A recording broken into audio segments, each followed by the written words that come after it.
ஆவியின் கனி. ஆவியின் கனி சகல நற்குணத்திலும் நீதியிலும் உண்மையிலும் விளங்கும். கர்த்தருக்கு பிரியமானது இன்னதென்று நீங்கள் சோதித்து பாருங்கள். கனியற்ற அந்தகார கிரியைகளுக்கு உடன்படாமல் அவைகளை கடிந்து கொள்ளுங்கள். அவர்களால் ஒளிப்படத்தில் செய்யப்படும் கிரியைகளை சொல்லுகிறதும் அவலட்சணமாயிருக்கிறது. அவைகள் எல்லாம் கடிந்து கொள்ளப்பட்டு வெளிச்சத்தினால் வெளியரங்கமாகும். வெளியரங்கமாக்குகிறதெல்லாம் வெளிச்சமாயிருக்கிறது. ஆதலால் தூங்குகிற நீ விழித்து மரித்தோரை விட்டு எழுந்திரு, அப்பொழுது கிறிஸ்து உன்னை பிரகாசிப்பார் என்று சொல்லியிருக்கிறார்.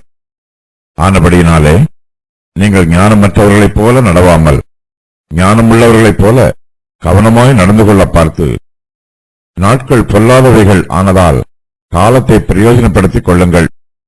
ஆகையால் நீங்கள் மதியற்றவர்களாயிராமல் கர்த்தருடைய சித்தம் இன்னதென்று உணர்ந்து கொள்ளுங்கள். நம்முடைய ஆவிக்குரிய ஜீவியத்தில் நாம் ஆவியின் கனியை கொடுக்க வேண்டும். ஆவியின் கனி சகல நற்குணத்திலும் நீதியிலும் உண்மையிலும் விளங்கும். வெளிச்சத்தின் பிள்ளைகள் பரிசுத்த ஆவியானவரால் சுத்திகரிக்கப்பட்டிருக்கிறார்கள். அவர்கள் நீதியின் பிள்ளைகளாகவும் இருக்கிறார்கள். அவர்கள் கொடுக்கிற ஆவியின் கனி நற்குணமும் நீதியும் உண்மையும் உள்ளதாக இருக்க வேண்டும். நம்முடைய பேச்சிலும் செய்கையிலும் உண்மை இருக்க வேண்டும். உண்மை இல்லாமல் நம்மால் வெளிச்சத்தின் பிள்ளைகளாக இருக்க முடியாது. உண்மை இல்லாதவர்கள் மாய்மாலம் பண்ணுகிறார்கள். அவர்கள் அந்தகாரத்தின் பிள்ளைகளாக இருக்கிறார்கள். அந்தகார கிரியையானது கனியற்றது. நாம் அப்படிப்பட்ட அந்தகார கிரியைகளோடோ அவற்றை செய்கிற பாவிகளோடோ எந்த ஐக்கியமும் வைத்துக் கொள்ளக்கூடாது. பாவத்தின் கிரியைகளே அந்தகாரத்தின் கிரியைகள். அந்தகாரத்தின் கிரியைகள் கனியற்ற கிரியைகள். அந்தகாரத்தில் ஜீவிக்கிறவர்களால் ஒரு நன்மையும் செய்ய முடியாது. அவர்களுடைய ஜீவியம் பிரயோஜனமற்றதாகவே இருக்கும். அந்தகாரத்தில் ஓடுகிறவர்கள் முடிவில் ஒன்றையும் சாதிக்க மாட்டார்கள். அவர்களுக்கு ஒன்றும் கிடைக்காது. அந்தகாரத்தின் பிள்ளைகள் அந்தகார கிரியைகளில் சந்தோஷப்படலாம் என்று நினைக்கிறார்கள். தங்கள் பாவங்களினால் தங்களுக்கு பிரயோஜனம் உண்டாகும் என்று எதிர்பார்க்கிறார்கள்.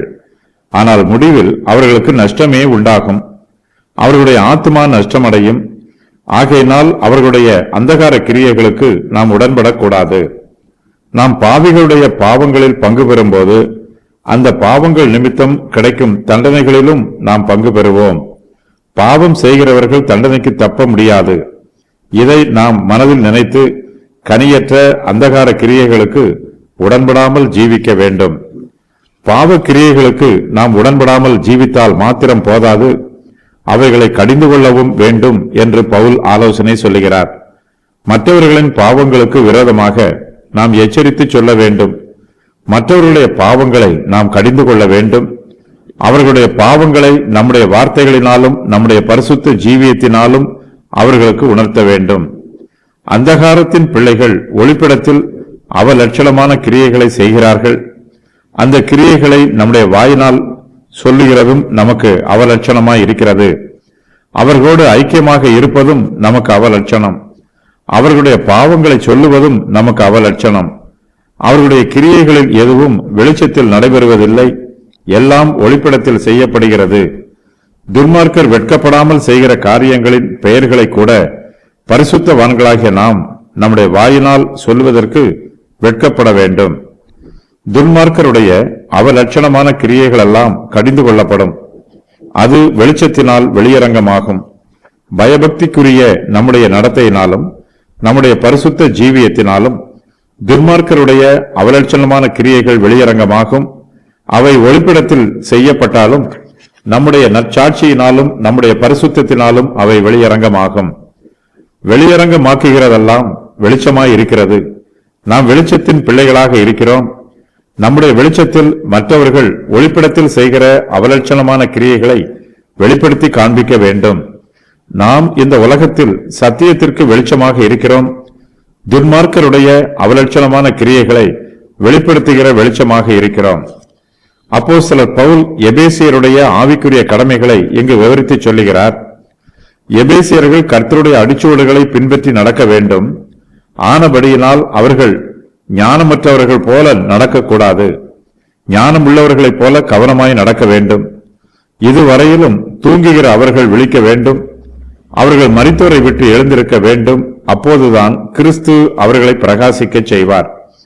எபேசு சபையில் உள்ளவர்கள் மனம் திரும்பி தங்கள் பாவத்தை விட்டு விலகி வர வேண்டும். கிறிஸ்து அவர்களை பிரகாசிக்க செய்வார். கிறிஸ்துவின் பிரகாசத்தை பெற்றுக்கொள்ள வேண்டும் என்றால் தூங்குகிற அவர்கள் விழித்துக் கொள்ள வேண்டும். நாம் துன்மார்க்கருடைய அந்தகார கிரியைகளை கடிந்து கொள்ளும் போது கிறிஸ்துவின் சுவிசேஷத்தை அவர்களுக்கு பிரசங்கம் செய்கிறோம். கிறிஸ்துவின் சித்தத்திற்கு கீழ்ப்படிந்து ஜீவிக்கிறோம். பாவிகளுக்கு அவர்களுடைய பாவங்களை உணர்த்துகிறோம். கர்த்தருடைய பரிசுத்தமான ஊழியத்தை செய்வதற்கு நாமும் பரிசுத்தமாய் இருக்க வேண்டும். கீழ்ப்படியாமையின் பிள்ளைகள் மேல் தேவ கோபாக்கினை வரும். ஆகையினால் அவர்களோடு நாம் பங்காளிகளாக இருக்கக்கூடாது. நம்முடைய ஜீவியத்தில் ஆவியின் கனி வெளிப்பட வேண்டும். மற்றவர்களுடைய பாவங்களை கண்டித்து உணர்த்துகிற நம்மிடத்தில் பாவம் காணப்படக்கூடாது. நம்மை நாமே சோதித்து பார்க்க வேண்டும். நம்முடைய நடத்தையை ஆராய்ந்து பார்க்க வேண்டும். மற்றவர்களிடத்தில் அந்தகார கிரியைகள் காணப்படுவதனால் நாம் அவற்றை கடிந்து கொள்கிறோம். நாம் கடிந்து கொள்ளுகிற அப்படிப்பட்ட அந்தகார கிரியைகள் நம்மிடத்தில் காணப்படக்கூடாது. பிறரை கடிந்து கொள்ளுகிற நாமே கடிந்து கொள்ளப்பட வேண்டியவர்களாக இருப்போம் என்றால் நாம் ஞானமற்றவர்களைப் போல நடக்கிறோம். கர்த்தருடைய பிள்ளைகளாகிய நாம் ஞானமற்றவர்களைப் போல நடவாமல் ஞானம் உள்ளவர்களைப் போல கவனமாய் நடந்து கொள்ள பார்க்க வேண்டும். நாம் மற்றவர்களுடைய பாவங்களை கடிந்து கொள்ளும் போது நம்முடைய பார்வையில் நாம் பரிசுத்தவான்களாக இருப்பது போல தெரியும். நம்முடைய நடத்தையும் சுபாவமும் பரிசுத்தமானது போல நம்முடைய மனதிற்கு தோன்றும். ஆனாலும் உண்மையிலேயே நாம் பரிசுத்தவான்களா என்பதை ஆராய்ந்து பார்க்க வேண்டும். ஞானம் உள்ளவர்களைப் போல கவனமாய் நடந்து கொள்ள வேண்டும். ஒரு சிலர் தங்கள் இருதயத்தில் பரிசுத்தம் இல்லாமலேயே மற்றவர்களுடைய அசுத்தத்தை கடிந்து கொள்வார்கள். நாம் பாவிகளாக இருக்கையில் மற்றவர்களுடைய பாவங்களை கடிந்து கொள்வதனால் ஒரு பிரயோஜனமும் இல்லை. மிகுந்த கவனமாய் நடந்து கொண்டால்தான் நம்முடைய பரிசுத்தத்தை காத்துக்கொள்ள முடியும். கவனமாய் நடக்காமல் ஏனோ தானோ வென்று ஜீவித்தால் நம்முடைய இருதயத்தில் பரிசுத்தம் இருப்பதற்கு வாய்ப்பில்லை. ஆகையினால் நாம் ஞானமுள்ளவர்களைப் போல கவனமாய் நடந்து கொள்ள வேண்டும் என்று பவுல் ஆலோசனை சொல்லுகிறார். கவனமாய் நடப்பது என்பதற்கு சரியான பாதையில் நடப்பது என்று பொருள். சரியான பாதையில் நடக்கும்போது தேவனுடைய சித்தத்தின் பிரகாரம் நாம் நடக்கிறோமா என்பதை அவ்வப்போது உறுதி பண்ணி கொள்ள வேண்டும். நம்முடைய நடத்தையும் சத்திய வசனமும் ஒத்துப்போகிறதா என்பதையும் சரிபார்த்து கொள்ள வேண்டும். ஞானம் உள்ளவர்களாய் நடக்க வேண்டும். ஞானம் இல்லாதவர்கள் கவனக்குறைவாக நடப்பார்கள். தாங்கள் விரும்பியதை சாதிக்க வேண்டும் என்று தங்களுக்கு பிடித்த வழியில் நடப்பார்கள். இப்படிப்பட்டவர்கள் ஞானமில்லாமல் நடந்து பாவத்தில் விழுந்து விடுவார்கள். தங்களுடைய ஆத்மாவை அழித்து போடுவார்கள். கர்த்தருடைய பிள்ளைகளாகிய நாமோ ஞானம் உள்ளவர்களைப் போல கவனமாய் நடக்க வேண்டும். சரியான வழி எது என்பதை தேவன் நமக்கு உபதேசிக்குமாறு அவருடைய பாதபடியில் அமர்ந்திருந்து கற்றுக்கொள்ள வேண்டும். கவனமாய் நடக்கிறவர்கள் ஞானம் உள்ளவர்கள், கவனம் இல்லாமல் நடக்கிறவர்கள் ஞானம் அற்றவர்கள். அப்போஸ்தலர் பவுல் எபேசியரிடம் காலத்தை பிரயோஜனப்படுத்திக் கொள்ளுங்கள் என்று ஆலோசனை சொல்லுகிறார். இதற்கு வாய்ப்புகளை தேடி கண்டுபிடித்து அவற்றை பயன்படுத்திக் கொள்ளுங்கள் என்று பொருள். இந்த வாக்கியம் வியாபார உலகத்தில் பயன்படுத்தப்படுகிற பழமொழி. ஒரு பொருளை விற்கிறவர் சமயம் பார்த்து விற்க வேண்டும். விற்பதற்கு வாய்ப்பு இருக்கும்போது அந்த பொருளை விற்றுவிட வேண்டும்.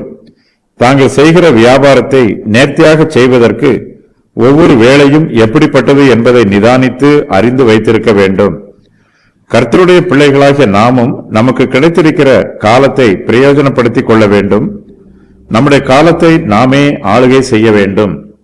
நாம் கிருபையின் காலத்தில் ஜீவிக்கிறோம்.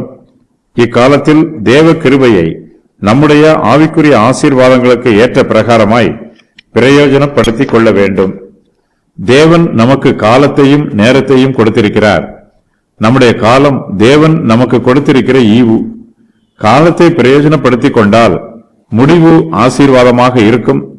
காலத்தை அசட்டை பண்ணினாலோ, கர்த்தர் கொடுக்கிற வாய்ப்புகளை பயன்படுத்தாமல் சும்மா இருந்து விட்டாலோ முடிவில் நமக்கு ஒரு ஆசீர்வாதமும் கிடைக்காது. ஆகையினால் தேவனுடைய சித்தத்தின் பிரகாரம் நமக்கு கிடைத்திருக்கிற காலத்தை நாம் பயன்படுத்திக் கொள்ள வேண்டும்.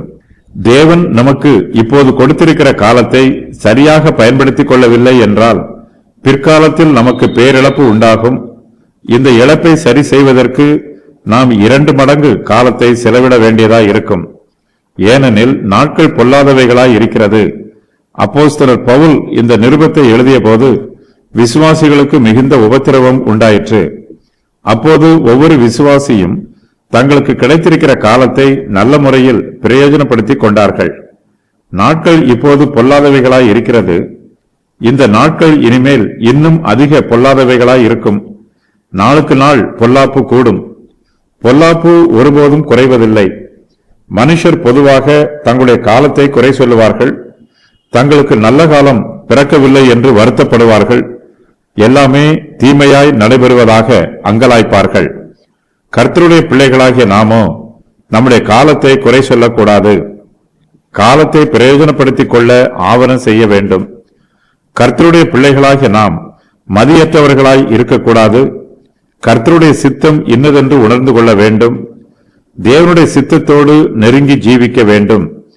தேவனுடைய சித்தம் இன்னது என்பதை அவருடைய சமூகத்தில் அமர்ந்திருந்து தியானிக்க வேண்டும். மதியற்றவர்கள் கர்த்தருடைய சித்தம் இன்னதென்று அறிந்து கொள்ள மாட்டார்கள். தங்களுடைய சுய சித்தத்திற்கும் கர்த்தருடைய சித்தத்திற்கும் அவர்களால் வித்தியாசம் காண முடியாது. ஆனால் கர்த்தருடைய பிள்ளைகளாகிய நாமோ மெய் ஞானத்தை பெற்றுக்கொள்ள வேண்டும். கர்த்தருடைய சித்தம் இன்னதென்று அறிந்து கொள்ள வேண்டும். புறஜாதி மார்க்கத்தார்கள் குகைகளுக்கும் ரகசியமான இடங்களுக்கும் சென்று தங்களுடைய மார்க்கங்களின் ரகசியங்களை கற்றுக்கொள்வார்கள். தாங்கள் கேட்டதையும் கண்டதையும் மற்றவர்களுக்கு அறிவிக்காமல் ரகசியமாக காத்துக்கொள்வார்கள்.